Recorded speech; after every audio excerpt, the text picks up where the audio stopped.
नमस्कार मान्यवर परीक्षक, शिक्षक वर्ग आणि उपस्थित सर्व श्रोते हो. आज आम्ही अत्यंत अभिमानाने आपल्यासमोर सादर करीत आहोत आमची निर्मिती, आमचं स्वप्न, आमचा अभिमान, मातीतील सिंहगड. ही केवळ मातीची प्रतिकृती नाही, तर ती आहे आपल्या इतिहासाची, शौर्याची आणि स्वराज्याच्या तेजाची जिवंत साक्षीदार. या निर्मितीत आम्ही केवळ हाताने नव्हे, तर मन, श्रद्धा आणि भावना यांचे योगदान दिले आहे. सिंहगड या नावातच आहे सिंहाचा दरारा आणि पराक्रमाची गर्जना. हा तोच किल्ला जिथे स्वराज्याचा जयघोष आकाशाला भिडला, तोच किल्ला ज्याने मराठी मनात शौर्याची ज्योत पेटवली. आम्ही हा किल्ला तयार करताना फक्त वास्तू नाही घडवली, तर प्रत्येक बुरुजात आम्ही इतिहासाचा एक श्वास भरला आहे. प्रत्येक दरवाजा, प्रत्येक पायवाट, प्रत्येक झेंडा सांगतो आहे, ही माती साधी नाही, ती शूराच्या रक्ताने पावन झालेली आहे. चला आता आपण थोडं इतिहासाच्या प्रवासात जाऊया.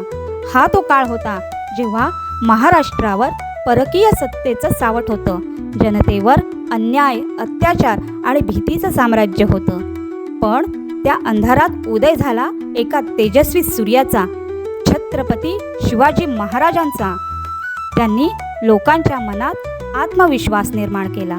स्वराज्य व्हावे ही श्रींची इच्छा, अशी गर्जना करत त्यांनी नवसंजीवनी फुंकली. त्यांचं स्वराज्य म्हणजे केवळ राज्यकारभार नव्हता, तो होता जनतेचा सन्मान, स्वाभिमान आणि न्यायाचा आवाज.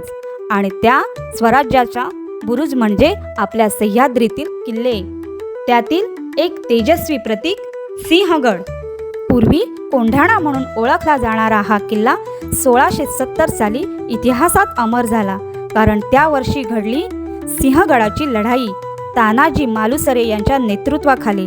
तानाजींच्या घरात लग्नाची तयारी सुरू होती, पण स्वराज्याच्या हाकेला त्यांनी प्रतिसाद दिला. आधी लगीन कोंढाण्याचं, मग रायबाचं, हे त्यांचं वाक्य आजही प्रत्येक मराठी माणसाच्या हृदयात कोरलेलं आहे. त्या रात्री त्यांनी मावळ्यांसह किल्ल्यावर धाडसी चढाई केली. लढाई झाली प्रखर रक्तरंजित पण अद्वितीय पराक्रमाची. तानाजींनी प्राणांची आहुती दिली, पण किल्ला जिंकला.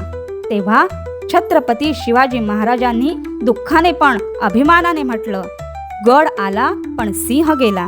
हे वाक्य इतिहासाच्या सोन्याच्या अक्षराने लिहिलं गेलं.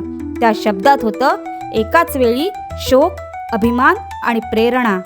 या इतिहासाने प्रेरित होऊन आम्ही साकारला आमचा मातीतील सिंहगड. या निर्मितीत आम्ही दाखवला आहे किल्ल्याचे भव्य बुरुज, तटबंदी, दरवाजे आणि भगवा झेंडा, जो वाऱ्याबरोबर फडकताना स्वराज्याचा जयघोष करतो. या किल्ल्याच्या प्रत्येक भागामध्ये आम्ही तपशील राखला आहे. मातीची निवड, रंगसंगती, रचना सगळं आम्ही अभ्यासपूर्वक आणि कुशलतेने केलं आहे.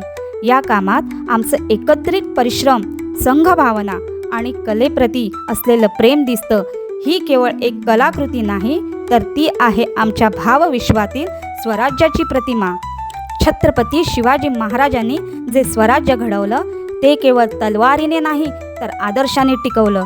त्यांनी दाखवून दिलं की ही सत्ता जनतेसाठी असते. त्यांच्या राज्यात स्त्रियांना सन्मान, शेतकऱ्यांना आधार आणि सैनिकांना गौरव मिळाला. तानाजी मालुसरे, बाजीप्रभू देशपांडे, हंबीरराव मोहिते अशा असंख्य वीरांनी स्वराज्यासाठी रक्त सांडलं.